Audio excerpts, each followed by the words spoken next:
ngai thatu zong zong te chi bai le ve kule ole tun ma chuan Mizoram sarkarin ma alak dan le Mizoram chung boruak then khatte kanan thiro ve thung don ani Mizoram Public Service Commission nalak dana thil fel hel om nia pu chui chiang tura ruat puem lalman zuala IAS retire chuan voin ani lo chuan naktu ka report ape man arin thu zalen ashila zalen na biakna puem lalman zuala chuan athil chuina engemo ti fel tur tlem ala om ti soin voina an pe man lo chuan naktuk nilai nia an pe man arin thu asoi tarlan tuangin MPSC in Combined Civil Service de sarkar hadang alak dana thil fel lo om nia puin MZP chuan MPSC chairman JC Ramthanga IAS chu bang turin an phuta aban lo wangin karkalta thole ni tangkhan MPSC in hathokte pisakal turan dangani thole ni khan Mizoram sarkara vigilance secretary chuan MPSC nalak na a thil fel lo om nia asoi hi chi hi chui chiang turin chief secretary hlui MPSC a member le chairman na po lo thokto puemlal Manzuala chu aruata nisari chunga anthil mudan report the lu turin tiani Manzuala hi MPSC member a kumli om towa kumruk chung chairman na alo chel to bokani ani hian engang report dikle fel fai nge aron the luang ti hi zoram mi puiten kan ngai thak chak le kan nga thil le kan nga mek thil chuani ZPM chuan nimin khan an pisa chungin khoman manga thusawi tu ZPM shwai tu puke Sapdanga home minister chuan ZPM kai shwai sarkar chu ep2 lamin an be se san thu asoi puke Sapdanga chuan assembly session nei zo ta ka ep2 lamin sarkar an be se san je chiang taka hria thu soin an sarkar hun laya an thil ti thelo zong zong ti thei turin min be se ya kan ti thei ngei pon ring an sarkar laya an sul hu chia zong zong po siam thaturin min be se ya an khoi poi to te po siam thaturin min ringam ti hria thei ati ani leiba cheng bible se sing chuang an ro chuna wangin hatho ahar sa na me lo ti soin Sapdanga chuan kan chief minister in ma ashwai sia kan zui lo thei lova in rek thei chia pianga kan in rek sarkar hathok te po an fakom tak zet atia sarkar hathok te chu in ren chem konga thenem ngai berber an ni thua soi puke Sapdanga chuan sarkar in hun vondik adu ti sarkar hathok ten an hria thu soin thupek chua san ngai lovin hun bi dika pi sa thlen tumin an phesual suwa office lak lo laya poi hoya office chua san po anom to manglo office ban hun thlengin dor tur anom thup tamai directorate lampo hun vondik dan enfia me kani atiani sarkar hathok ten ahun dik taka lo an lak an puwa an hria thu soin minister chuan lo lak ni po ni som panga tangin thlatir lama kan son hnai set theya reilo te a adan tur dik takin thatop niemo thathar niemo lo an lak le theina turin kan tang rengani atiani disaster management and rehabilitation minister Sapdanga chuan kumdang zonga in real atama atamba ka le na wangin chung ko tam takin in le lawan chan pha ti soya kumdanga thleng khat tak chom dol na sum kan don turangte central atangin kan dong kim man vele thlata chu chuan chak takin chom dol na min tho tir theani ti in real in aden chiat atanga ninga chungin DC tina vandoi te chom dol na turan pe kim man thua soi kalphung thar mi pui sarkar in thangam mel amu ve tan ti soin Sapdanga chuan sarkar ko chung kan han lu chil vea alari lo ve nen siam than ha hi khoya tanga bul chan ber tur nge ti than bik turawang khop mai a chelai siam thatur hian a chelo lai awang e mani atiani puke Sapdanga chuan thlai thar salna ngai to sak turin anin tiam ti soin chumia tan chuan budget a ruam han na siamani kan ho du pai na soi pakhat chu sarkar zar zo tam tum chuan so thing thar tam tum mai tur ti ani atia thar tama piang in sarkar zar an zo tam don ni na soi in ka thu soi du hi nge ni ati fok thina changleu thina wena po hianin hanin fuina nge ngol deu te soi ka cha ka amero chu fui ngai lo hlir kan kal khoma ahlan chong tua ta na kami i taklir te kan kal khom thunga chu wang chuan a phurom hle in ka sia thuma ruaya tan chuan lom thu bốc khi soi lệ đua này campaign closing function à khan lom thu tắm tắc cần ngay thả tu cái nè MP cần candidate nên ta chẳng cần ngay thả lẽ amai rồi chú cần lom thu hi soi non à chắc ôm soi bel zel te po chắc ôm chú vangin angai han soi lệ te po trulin ka sia chú cần ngay thắc tak ang khan tuôn MP in thana khan tiếng ngày mấy chuan thaligal ta le ka MLA kan in thanga pathian le mi puizara ne takin sarkar na la khopin chakna kan changa party kalvung lai alare lova chu wangin MP a po mi pa ngai the chu chuan tin le mai na tur chan sawm ti hi mitin ngai dana ni a tin tu pol ma tang rual anom lova amal te in kan han in khinga khatiang kara khachan ruling party tan bel chung sa ang hialang ai ani suti chung chuan party dang zong ain ZPM party kha kan phura party dang zong ain tha kan seng na sa a kan fe chuak chuma khatiang bo ruak kha thil thleng kha takani kan chief minister hovin minister dang tele MLA te party lama kan star campaigner te ho le worker zong te alo troi om tu ho zong te ne kan han thorim zia mai chu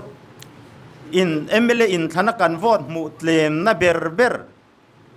long tlai west constituency ale tui chong constituency a khan team nga ngot kan lut niamole khatiang kha thil theng kha takane chu wangin pathian mal som na dongin ne na kan chang le ngai ang ti ka be se ya kan hun ser mang tu ina soi ang khan neutral te khongai tlak khopin tun MP in thana po khan kan thokrim ni in ka sia lomom em mai chu kum som thum kalta chunga mizoram in than om kha han thir let ila sum manga vote le a om zia ani tun trum MP in thana khan sum chele ka vote le thom reng kriat tur zu om lova chu ZPM party ina kalphung thar mi pui sarkar aron lan tir na chikhatane alomom tak zeta ruling party berin sum at select lo chuan opposition party tan han select anuam to chuang lo ni ngai turaniam chu kalphung thar tak zetani tin lom omle danglam em mai chu min khan tlin chuan cheng chu ti zat a NLUP zong SEDP zong NEDP zong ang chi kha tun in thana khan chocha sum a om reng lova chu Mizoram politics kalphung thar campaign dan kalphung thar anile a chuan Mizoram mipuite atiloma ini party po min tiloma tin mipuiten mahruaya te min ngaya ganti muwa te an ngaya alomom em kan phulo choi moina pathian khongai na zara kan tong nin ka sia a chu wangin pathian le mipuite hne na ZPM party hian lom thu kan soye ole mipui bei seina chungchang hi voina hian thupui pakhat na tan nei ka duane budget session a khan kan sia anga opposition lama kan member puite min bei sei san zia ka tin budget speech kan chief minister in finance department en call to anina in budget speech an neya thu an soya budget lang pui an soya ep tu party zong ten athat zia thu an soi fai veka akar laka engemo a helai hi chu han ti deuh te chu ombok ma se kan budget statement a khan ep tu party an zavain an lung oi tlang ti an che zia langan tong ka ma lang boka chu thil thleng ngai lo thleng thar ani chu wangin mi pui te mai ni lovin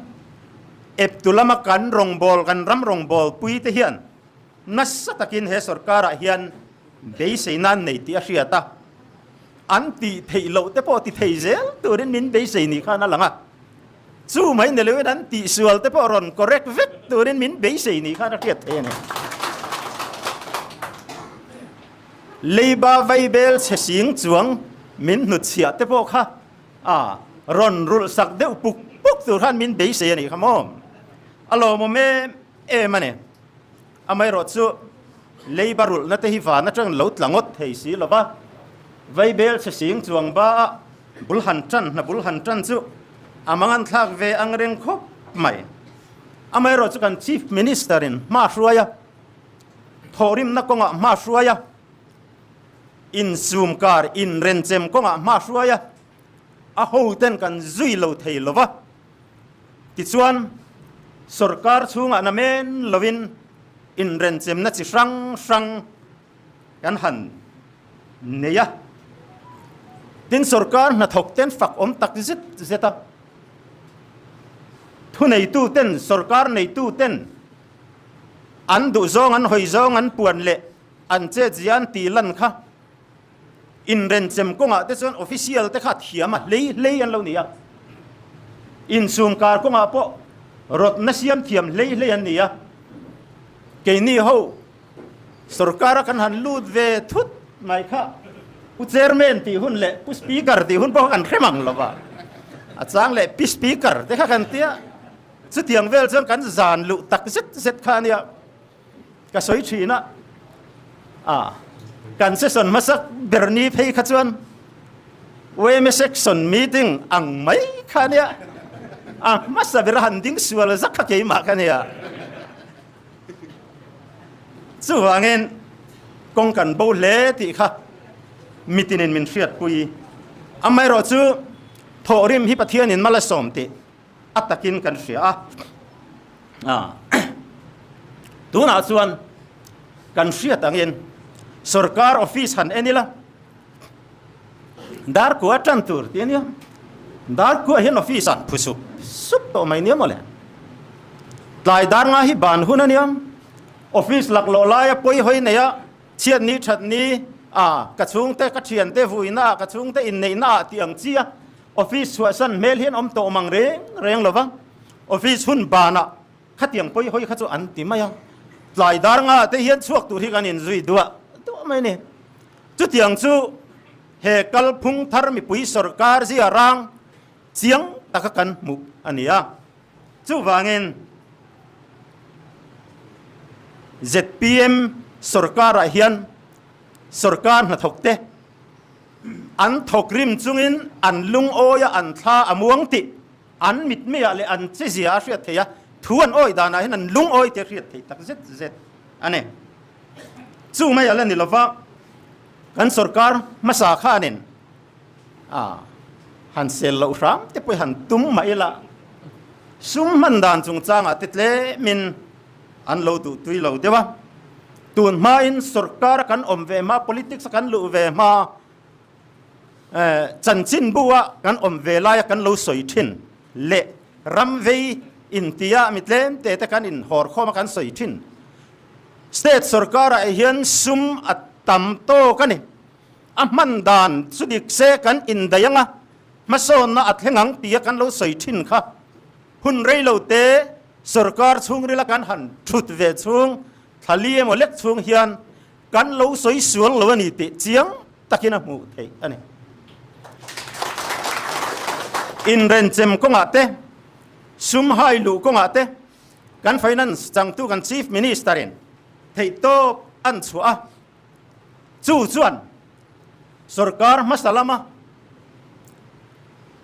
ram dang atangas electric man an lo bat khol to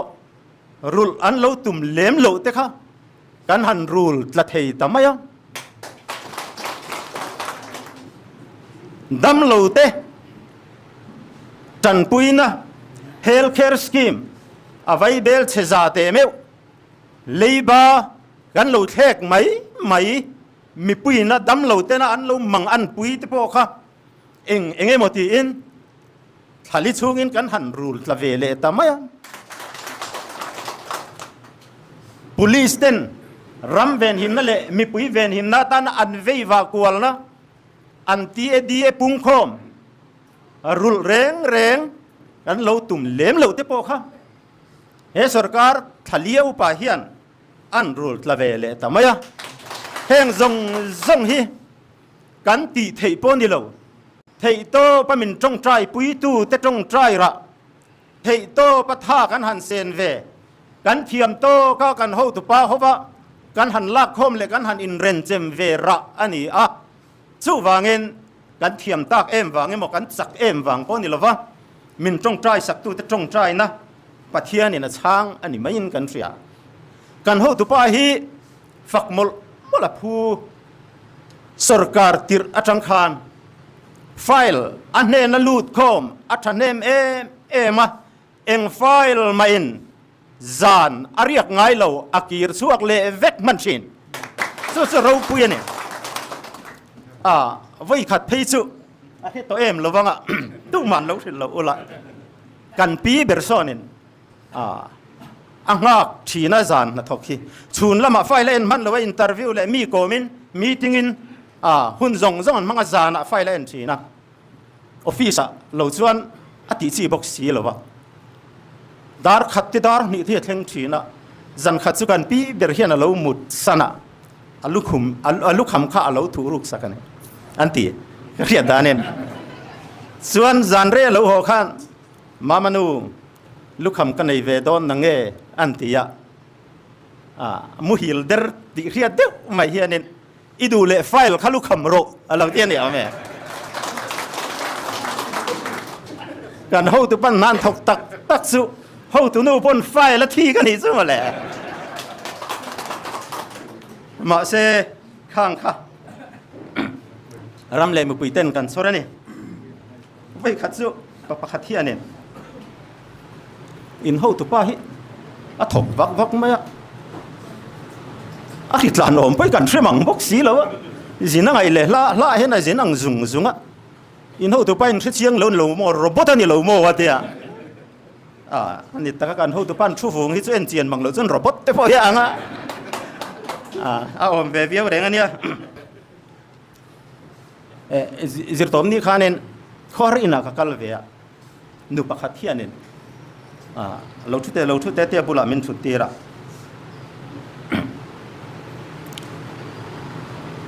in sarkar laka mi puite na kan be seidan sang lutukhi amak katia mi ring te ti thei ang zong hi so in ti vek kan phun nin ka ria chu mi piala ma chuan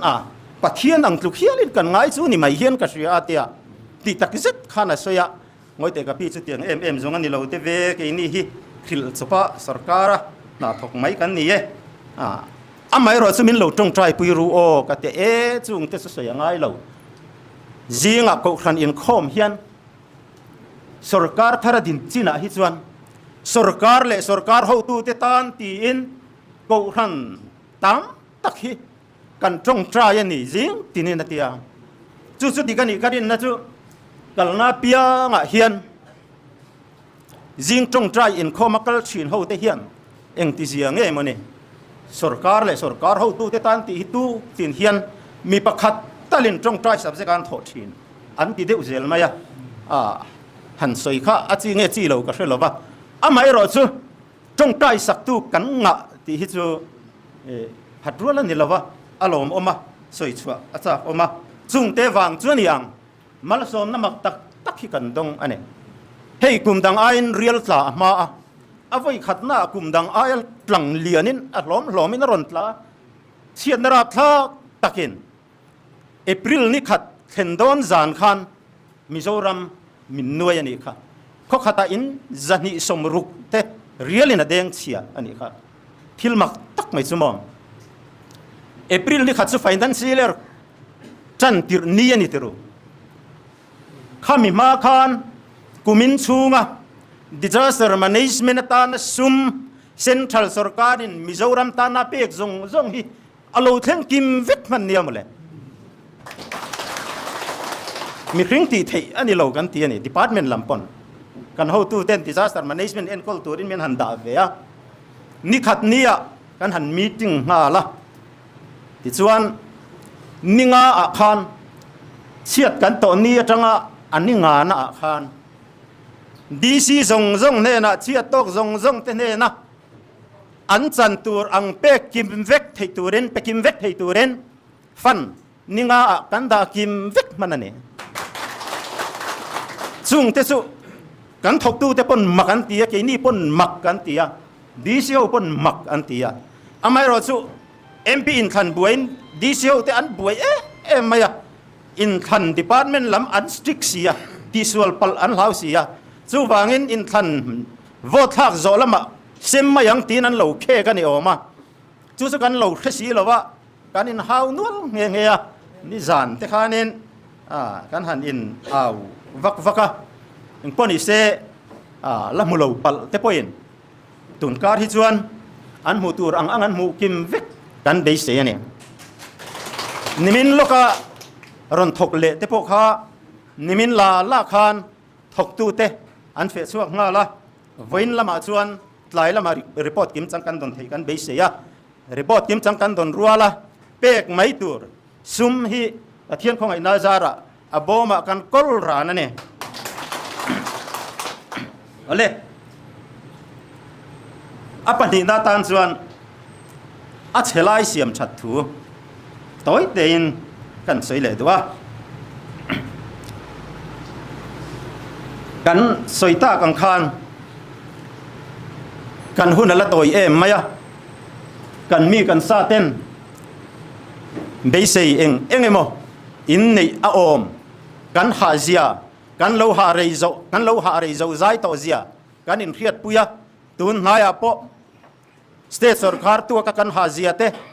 mp in thanata na kan ha zia te kan fia party in sum pai tur kan nei silova mani sum sengin mani motor sengin kalam petrol te kan hanin thun sak ve fra mania ti chuan mani sum sengin thei top kan chuat langa khoi nge sarkara hian mi ti ngai ani ve thowa lom ti engemo athon ni lovin na tha thok chunga in hlona da lo mo tia sarkar lama local te po kan nuala ni amai ro chu kan ho tu pana so yang in april ni khata tangin zpm budget an in tran ve ani tuna hian kan budget khathu mai alania ataka ala chang ho lova alo chang ve thua yanga sum chet vel hi he mp in khan general election hian ala bar box riat thiam ton kan ngai na sat le mai ani chuti lain sarkar chunga hian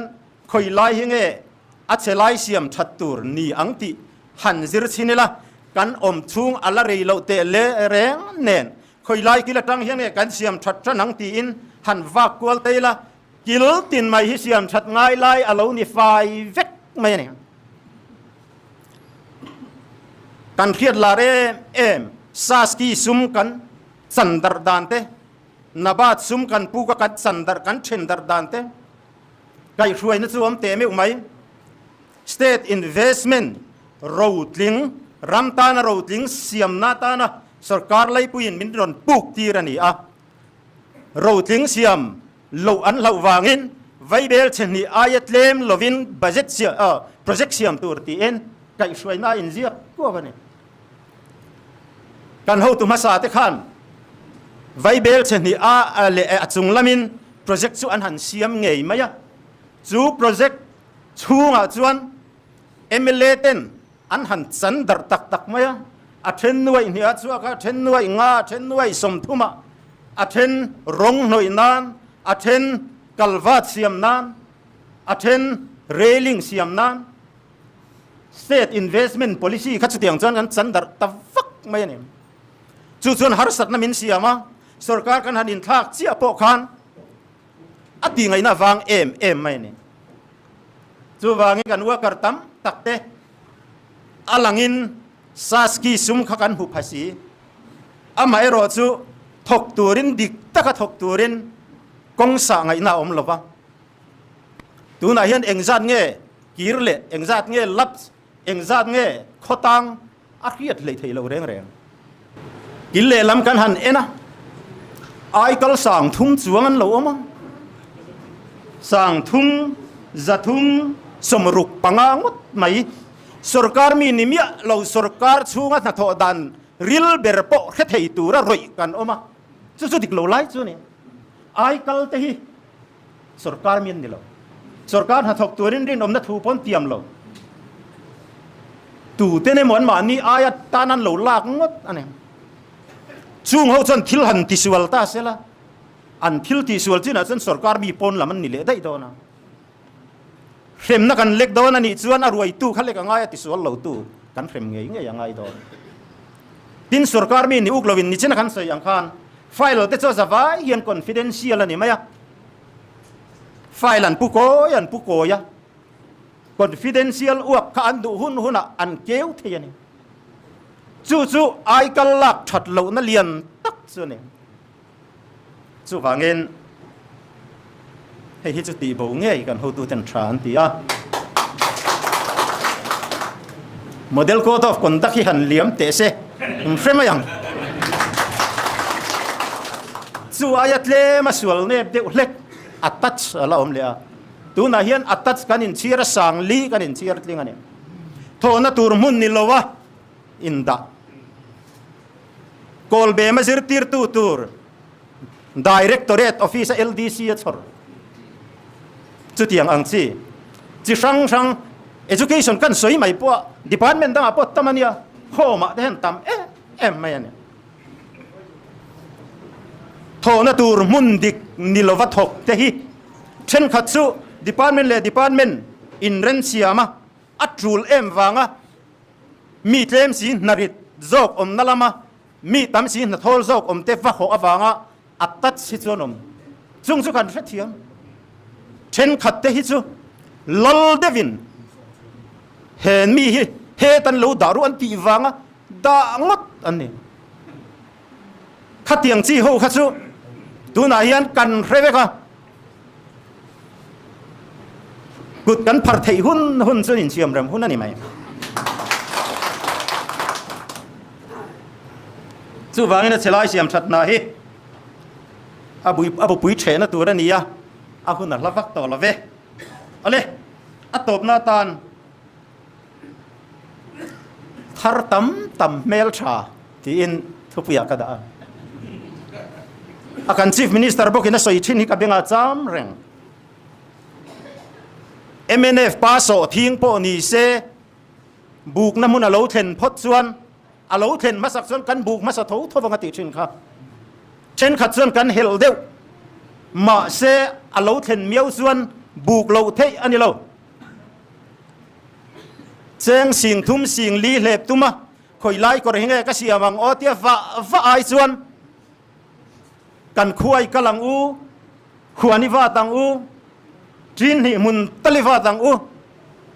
cheng noi so ma thar theiani kan ti kha chu wangin kan sarkar siam hi azar kan zodu ani chuan contract te nau lam ai chuan noi som tho chua theina tur tu tho mai lai tok chem kom riam tok nen ramlami panang u contract na po bilak thei meu chu kum ma vei tho Thuruk thasari leka quintal za thar thei lo pa so thing ka sei na ni chu quintal za thar thei lo pa kan om lowang sulam chui hoi teng u su ti lo chuan kan DI chida hi MNF pa hovin min phur ho sak vekang ti lo mania ke ni hi ara seng tur zo kan ni seng masa tur kan ni vena hian kalome